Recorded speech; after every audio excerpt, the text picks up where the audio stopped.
बारक more पिता पुत्र र पवित्र आत्मा एक साँचो परमेश्वरको नाउँमा।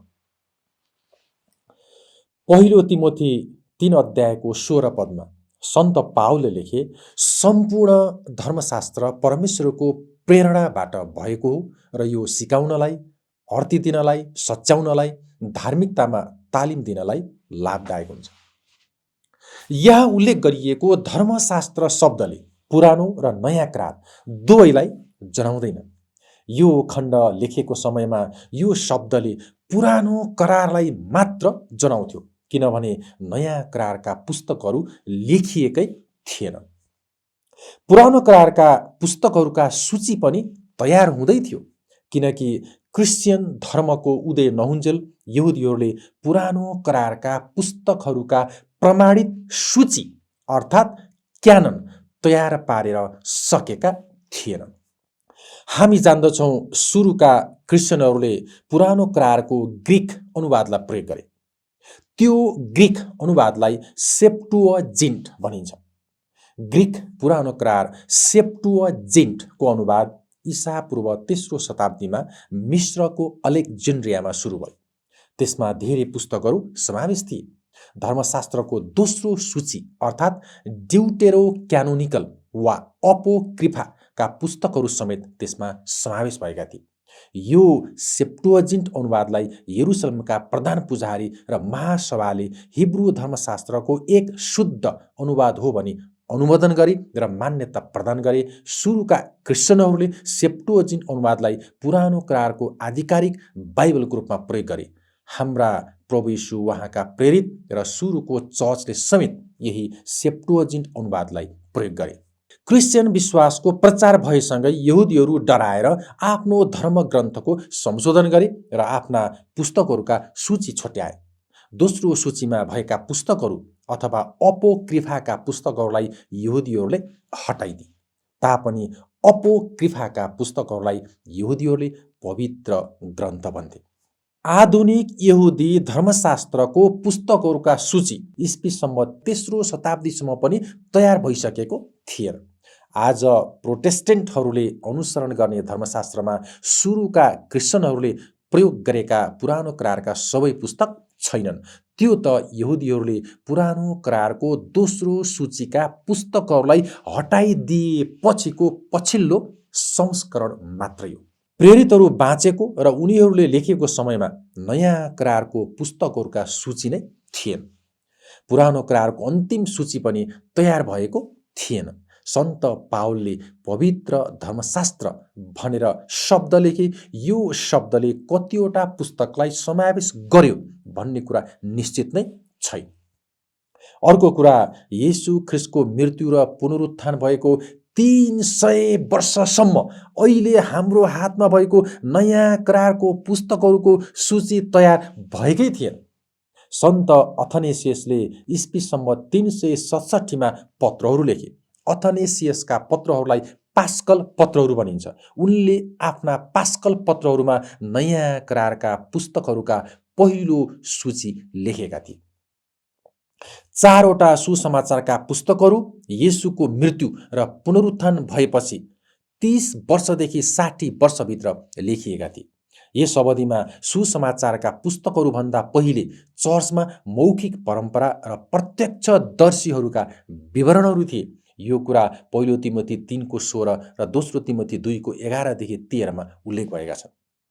ख्रिस्टको जीवन र शिक्षालाई आँखाले प्रत्यक्ष देखेका मानिसहरू वृद्ध भए र उनीहरूको मृत्यु भयो। यसपछि यताउता छरपष्ट भएका लेखहरू र मौखिक परम्परालाई जोगाउन प्रेरितहरूले पवित्र आत्माको अगुवाई अनुसार ती कुराहरू लेखे। सुरुमा प्रेरितहरूले ख्रिस्ट चाँडै नै फर्काउनु हुनेछ भन्ने आशा गरेका थिए। सुसमाचारका ती विवरणहरू र प्रेरितीय पत्रहरू भविष्यमा गएर कुनै बेला सङ्कलन हुनेछन् र त्यो नयाँ करार बाइबल हुनेछ भनेर उनीहरूले सोचेका पनि थिएनन्। सुरुको 4 शताब्दीको अवधिमा धर्मशास्त्रको सूचीमा कुन कुन पुस्तकहरू समावेश गर्ने भन्ने विषयमा धेरै मतभेद भइरह्यो। लिखित जानकारी अनुसार नयाँ करारको सूची तयार पार्न कोसिस गर्ने पहिलो व्यक्ति मार्सियन थिए। मार्सियोनले यहुदी परम्परालाई अस्वीकार गरे र चर्चले यहुदी परम्परालाई अस्वीकार गरोस् भनी उनी चाहन्थे। यसैले तिनले पुरानो करारलाई पूर्ण रूपमा अलग गरिदिए। मार्सियोनको सूचीमा एउटा सुसमाचार र पावलका 10वटा पत्रहरू मात्र समावेश थिए। तर मार्सियोन झुटा शिक्षक थियो। उनले सूची तयार पारेपछि अब साँचो शिक्षामा विश्वास गर्नेहरूलाई पनि नयाँ करारका पुस्तकहरूका सूची तयार गर्नुपर्ने दबाब भयो। तर त्यो बेला बाइबलका पुस्तकहरूलाई धेरै समय लगाएर र कठोर मेहनत गरेर मानिसका हातैले लेखेर प्रतिलिपि तयार गर्नु पर्थ्यो। यसकारण धेरैवटा चर्चसँग प्रेरितहरूले लेखेका पुस्तक र पत्रहरू सबै उपलब्ध थिएन। शिक्षा प्राप्त गर्ने थोरै मानिसले मात्र ती पढ्न सक्थे। चर्चहरूमा धर्मशास्त्र वाचन गरेको क्रिस्चियनहरूले सुन्थे, त्यति मात्र थियो। आज छापेको जस्तो धेरै पुस्तकहरू भएको ठुलो बाइबल तिनीहरूका हातमा थिएन। व्यवस्थाको पुस्तक र अगमबाडीहरूका पुस्तकहरू, भजन सङ्ग्रह र प्रेरितहरूका केही लेखहरू मात्रै थिए। सुरुमा रोमी साम्राज्यद्वारा क्रिस्चियनहरूमाथि सतावट भयो। क्रिस्चियनहरूका भागाभाग भयो। साथै प्रेरितहरू बाहेक अरूले पनि धेरैवटा पुस्तक लेखे। यसले नयाँ करारको सूची तयार गर्ने कामलाई अल्मलाइदियो। तर नयाँ करारका पुस्तकहरू नभए तापनि चर्च चाहिँ जीवितै रह्यो र फैलिँदै गयो। अहिले नयाँ करारमा भएका पुस्तकहरू बाहेक अरू पनि धेरैवटा सुसमाचारका पुस्तकहरू लेखिएका थिए, जस्तै हिब्रूको सुसमाचार, मिश्रीहरूको सुसमाचार र पत्रुको सुसमाचार इत्यादि।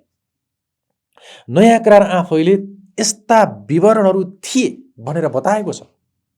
लुकाको सुसमाचार लुका 1 अध्यायको 1 पदले भन्छ, हाम्रा माझमा घटेर पुरा भएका घटनाहरूको विवरण सङ्ग्रह गर्ने काम धेरैजनाले आफ्नो हातमा लिएका छन्।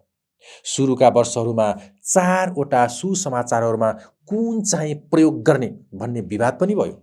एसिया माइनरका धेरैजसो क्रिस्चियनहरूले मत्ती, मर्कुस र लुकाका सुसमाचारहरू प्रयोग गरेनन्, बरु योहन्नाको सुसमाचारलाई प्रयोग गरे। योहन्नाको सुसमाचारमा पाइने येशूको दुःख भोगको विवरणको आधारमा तिनीहरूले इस्टर पर्वलाई रोमको भन्दा फरक दिनमा पालन गरे। तर रोमका क्रिस्चियनहरूले योहन्नाको सुसमाचारको विरोध गरे र त्यसको साटो अन्य 3 सुसमाचारहरू प्रयोग गरे। ज्ञानवादी झुटा शिक्षाले योहन्नाको सुसमाचारलाई प्रभाव पारेको भनेर सुरुमा रोमको चर्चले योहन्नाको सुसमाचार प्रयोग गर्न हिचकिचायो। सबै सुसमाचारका पुस्तकहरू अलग अलग राख्ने कि मिसाएर एउटै बनाउने भनेर पनि छलफल चल्यो।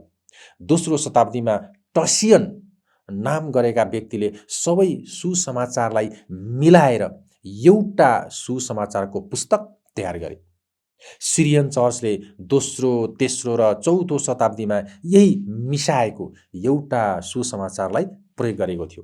5औं शताब्दीसम्म पनि तिनीहरूले 4वटा सुसमाचारलाई स्वीकार गरेका थिएनन्। केही समयसम्म तिनीहरूले योहन्नाका पत्रहरू, दोस्रो पत्रुस र प्रकाशको पुस्तकलाई समेत इन्कार गरेका थिए।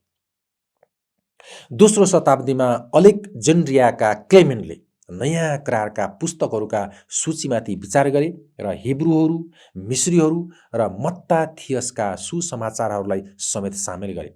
साथै उनले रोमका बिशप क्लेमेन्टको पहिलो पत्र, बार्नबासको पत्र, पत्रुसको प्रचार, पत्रुसको प्रकाश, डिडाके, याकुबको प्रोटो इभान्गेलियोन, योहन्नाका कार्यहरू, पावलका कार्यहरू अनि हर्मेसको गोठालो शीर्षकका पुस्तकहरूलाई पनि पवित्र आत्माको प्रेरणाद्वारा लेखिएका र प्रेरितीय स्रोतबाट लेखिएका भनेर मान्दथे।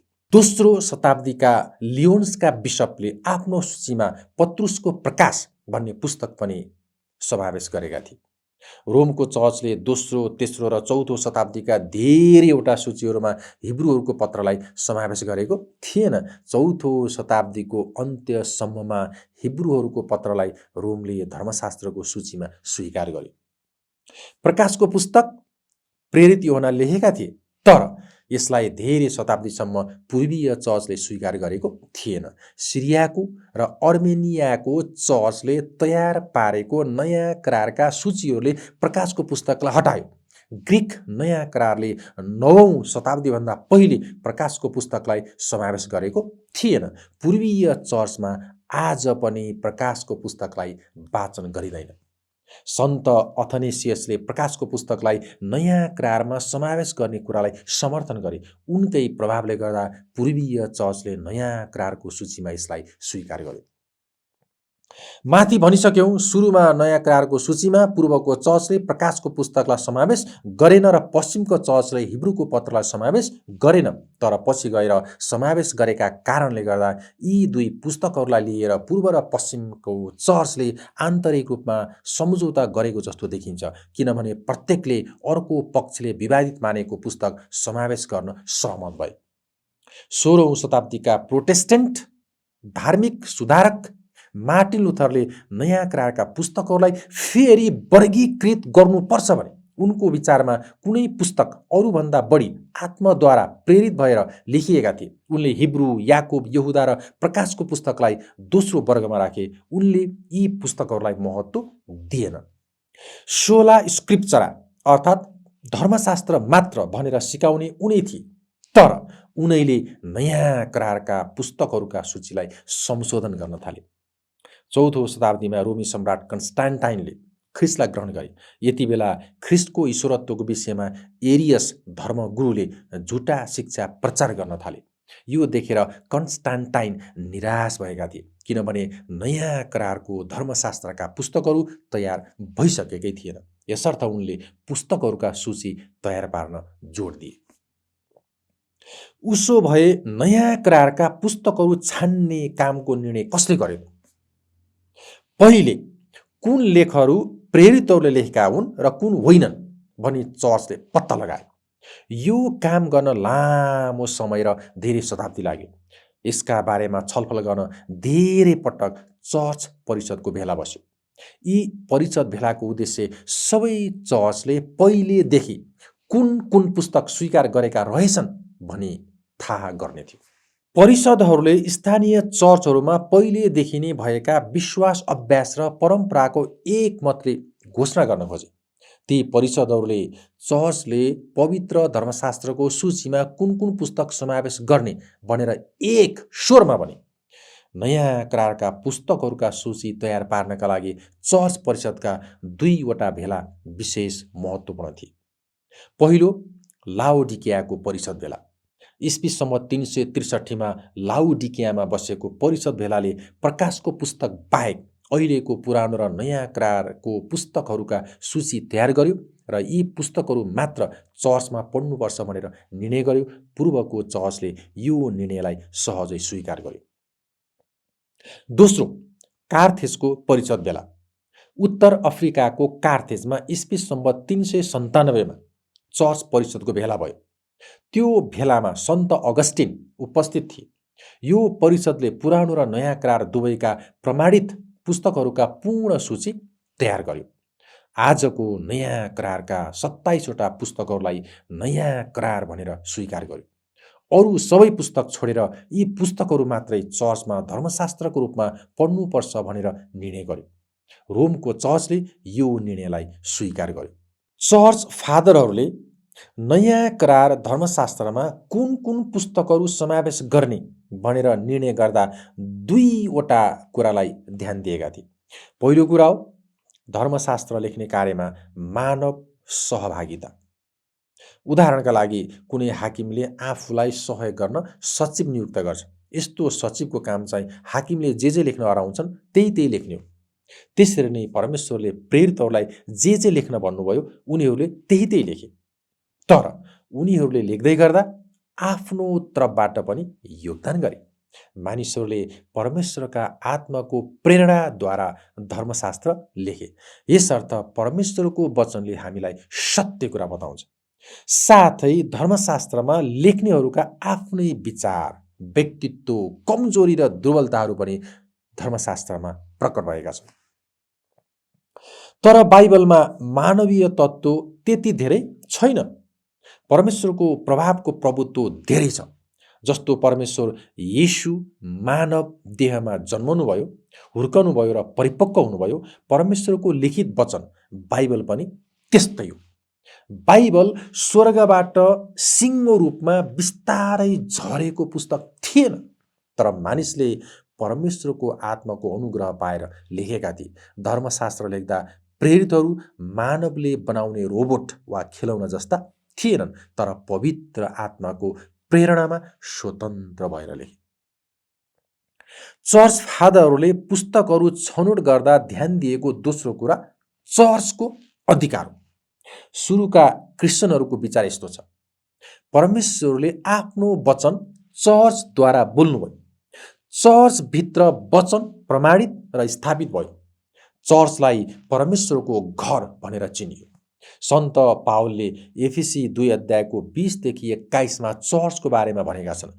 त्यो घराना प्रेरित र अगमवक्ताहरूको जगमाथि बसालेर निर्माण भएको छ र येशू ख्रिस्ट आफै चाहिँ मुख्य कुनेढुङ्गो हुनुहुन्छ। उहाँमा पुरै घर ठिकसँग एकैसाथ जोडिएर प्रभुमा एउटै पवित्र मन्दिर हुनलाई बढ्दै जान्छ। परमेश्वरसँग उहाँको वचन छ, साथै उहाँसँग चर्च पनि छ। पहिलो कोरिन्थी 12:27, रोमी 12:5मा भने अनुसार चर्च ख्रिस्टको शरीर हो र विश्वासीहरू त्यसका अङ्गहरू हुन्। कलसी 1:18 अनुसार ख्रिस्ट चर्चको शिर हुनुहुन्छ। सुरुमा बाइबल र चर्चका बीचमा कुनै विभाजन थिएन। चर्च परमेश्वरको जीवित देह हो। जसरी कुनै मानवको जीवित देहले बोल्दछ र अरूसँग सञ्चार गर्न सक्छ, त्यसरी नै चर्चले पनि परमेश्वरको सन्देश बोलेर आफ्ना विश्वासीहरूलाई सञ्चार गर्दछ। पहिलो तिमोथी 3:15 अनुसार चर्च जीवित परमेश्वरको देह, सत्यको खामो र आड हो। स्मरण रहोस्, प्रेरितहरूले नयाँ करारलाई सत्यको खामो र आड हो भनेका छैनन्, तर चर्चलाई नै सत्यको खामो र आड हो भनेका छन्। संक्षिप्तमा भन्नुपर्दा येशूको जीवित देह चर्चमा नयाँ करार तयार भयो। नयाँ करारको लेखक चर्च नै हो। चर्चले नै येशूको सुसमाचार प्रचार गर्यो। चर्च भित्रै नयाँ करार लेखियो र चर्चले नै नयाँ करारलाई सुरक्षित पनि राख्यो। दोस्रो थेसलोनिकी 2 अध्यायको 15 पदमा प्रेरित पावलले हामीलाई आग्रह गरेका छन्, यसकारण भाइयो दरिला भई खडा हो र चाहे मुखको वचनबाट होस्, चाहे हाम्रो पत्रबाट होस्, तिमीहरूले जे शिक्षा वा परम्परा पाएका छौ तिनलाई थामिराख। यस खण्डमा धर्मशास्त्रले हामीलाई चर्चका मौखिक परम्परा पालन गर्नुपर्छ भनेर सिकाएको छ। लिखित धर्मशास्त्र र मौखिक परम्परा एक अर्काको विरुद्धमा छैनन्, तर दुवै मिलेर यो पूर्ण बन्दछ। परमेश्वर हामीसँग उहाँको लिखित वचन बाइबलद्वारा बोल्नुहुन्छ, साथै उहाँ प्रेरितहरूका शिक्षा र प्रचारद्वारा पनि बोल्नुहुन्छ। त्यसकारण चर्च फादरहरू यसो भन्छन्, चर्च विश्वासीको आमा हो भने परमेश्वर चाहिँ बुबा हो। चर्चको अधिकारलाई स्वीकार नगर्नेले परमेश्वरको अधिकारलाई पनि स्वीकार गर्दैन। चर्चमा पवित्र आत्माले काम गर्नुहुन्छ। चर्चको अधिकारलाई अस्वीकार गर्नेले परमेश्वरको आत्मालाई अस्वीकार गर्दछ। उसो भए चर्च र नयाँ करार यी दुई मध्ये यो संसारमा कुन चाहिँ पहिले आएको हो त? येशू ख्रिस्ट परमेश्वरको देहधारी वचन हुनुहुन्छ। उहाँ आफैले प्रेरितहरूलाई बोलाउनु भयो। चर्च निर्माणको केन्द्रबिन्दु प्रेरितहरू भए। चर्च भन्दा पहिले परमेश्वरको अनन्त वचन आयो। उहाँको वचनले नै चर्चलाई जन्मायो। चर्चले परमेश्वरको देहधारी वचन सुन्यो र उहाँको वचन लेख्न चर्चले आफूलाई समर्पित गर्यो।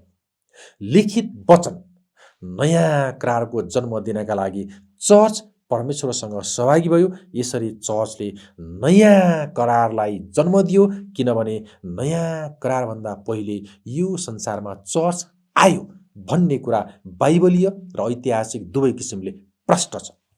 कसैले भन्छन् हामीलाई मुक्तिको लागि चाहिने सबै कुरा बाइबलमा समावेश भएको छ भने यसले के फरक पार्छ र? हो, बाइबलले हामीलाई ठिक मार्गमा स्थापित गर्न आवश्यक आधारभूत सामग्री दिएको छ, तर बाइबललाई आत्मनिर्भर र आत्मव्याख्याको रूपमा लिने कुरा गलत हो। बाइबल भनेको चर्चको जीवनमा परमेश्वरको पवित्र आत्माको ज्योतिद्वारा पढ्नुपर्ने र बुझ्नुपर्ने कुरा हो। यूहन्ना 16:13 प्रभु आफैले चेलाहरूलाई भन्नुभयो, जब उहाँ अर्थात् सत्यका आत्मा आउनुहुनेछ तब उहाँले तिमीहरूलाई सबै सत्यतामा डोर्याउनुहुनेछ। उहाँ आफ्नो तर्फबाट बोल्नुहुने छैन, उहाँले जे सुन्नुहुन्छ त्यही बोल्नुहुनेछ र हुन आउने कुराहरू तिमीहरूलाई घोषणा गरिदिनुहुनेछ। उहाँले मत्ती 16:18 यो पनि भन्नुभयो, म मेरो चर्च स्थापित गर्नेछु र नरकका ढोकाहरू त्यसमाथि विजय हुने छैन।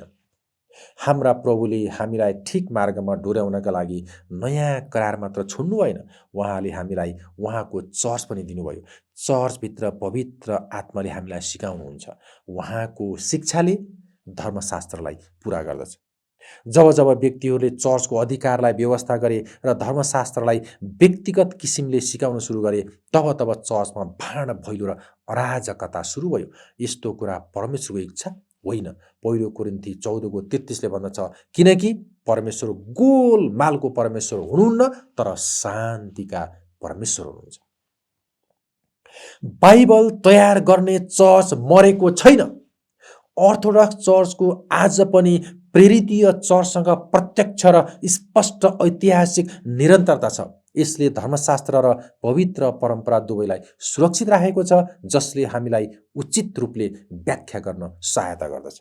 मार्टिन लुथरले सोला स्क्रिप्चराको नारा बनाए तापनि उनी आफैले सोला स्क्रिप्चराको अभ्यास गरेनन्। यदि उनले यसो गरेको भए उनले विश्वासको सारलाई बाहिर फ्याँक्ने थिए र टिप्पणीहरू लेख्न कम समय खर्च गर्ने थिए। रोमन क्याथोलिक चर्चले थपेका मानवीय परम्पराको विरुद्धमा सुधारकहरूले गरेको सङ्घर्षको परिणामस्वरूप यो नारा आएको थियो।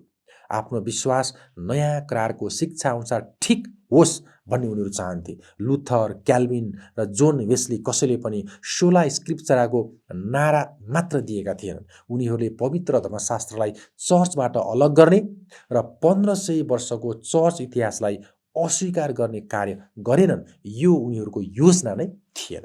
सोला स्क्रिप्चराको सिद्धान्तमा खडा हुने र चर्चका पवित्र परम्परालाई इन्कार गर्ने। हरेक व्यक्तिलाई हामी यो कुरा भन्न चाहन्छौँ, सुरुको चर्च इतिहास र नयाँ करारका पुस्तकहरूका सूची निर्धारण गर्ने मानकको विकास प्रक्रियाको अध्ययन गर्नुहोस्। प्रेरितको पुस्तकपछि परमेश्वरका जनहरूलाई के भयो भन्ने कुरा आफै जाँच गर्नुहोस्। परमेश्वरको चर्चको जीवन र काम पहिलो शताब्दी पछि रोकिएर फेरि 16औं शताब्दीमा सुरु भएको होइन। यस्तो भएको भए हाम्रो हातमा नयाँ करार हुने थिएन।